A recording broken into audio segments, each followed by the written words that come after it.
এই স্থানটি যেন কাকদের বিনোদন পার্ক। সকাল থেকেই শুরু হয় কাকদের ডানা ঝাপটানোর শব্দ, কাকা আওয়াজ আর সারাদিন সবুজ লনে ঘুরে বেড়ানো। এদিকে মানুষজন পার্কে আসছেন প্রকৃতির টানে, কিন্তু কোথাও আবর্জনা স্তূপ, কোথাও লনের ঘাস নষ্ট হয়ে যাওয়া, এতে তাদের আনন্দ যেন ম্লান হয়ে যায়। অবস্থা এমন দাঁড়িয়েছে যে মানুষ এখানে অতিথি আর কাক তার আসল মালিক। প্যারিসের এই পার্কের পরিস্থিতি সামাল দিতে নেমেছেন পক্ষীবিদ ফ্রেডরিক জিগুয়েট। তিনি হয়তো ভেবেছেন কাকদের সঙ্গে সমঝোতা করাই ভালো, নইলে এই কাকের দল পুরো পার্কটাই দখল করে নেবে। কাকদের অভ্যাস, তাদের জীবনযাপন আর গতিবিধি বোঝার জন্য ফ্রেডরিক চালাচ্ছেন এক অভিনব গবেষণা, যাতে কাক ও মানুষ দুই পক্ষই শান্তিতে বাস করতে পারে।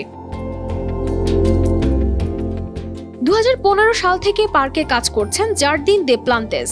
তিনি বসুন্ধরা টিস্যুতে ছাড়ের ছড়াছড়ি। বসুন্ধরা টিস্যু নিয়ে এলো নিশ্চিত ছাড়।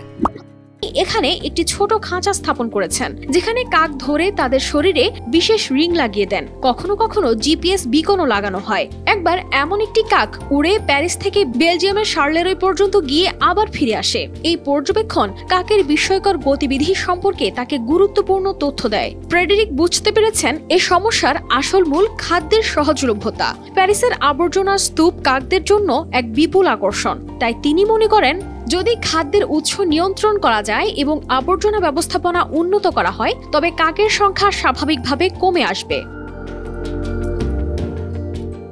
কাকদের গতিবিধি পর্যবেক্ষণ করতে ব্যবহৃত রিংগুলোর নম্বর দূর থেকে পড়া যায়। এগুলো 3 থেকে 5 বছর পর্যন্ত স্থায়ী হয়, যা পর্যবেক্ষণের জন্য যথেষ্ট সময় দেয়। ফ্রেডরিক আরও দেখেছেন, লনের ঘাস কম কাটা হলে এবং প্রাকৃতিক উপাদান সংরক্ষণ করলে পার্কের বাস্তুতন্ত্র উন্নত হবে। এতে পোকামাকড় টিকে থাকবে আর কাকদের আচরণে পরিবর্তন আসবে।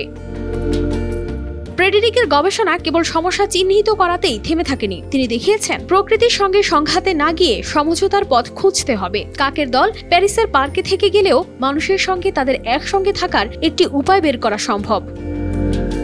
কানিস ফাতেমা শিমু, RTV।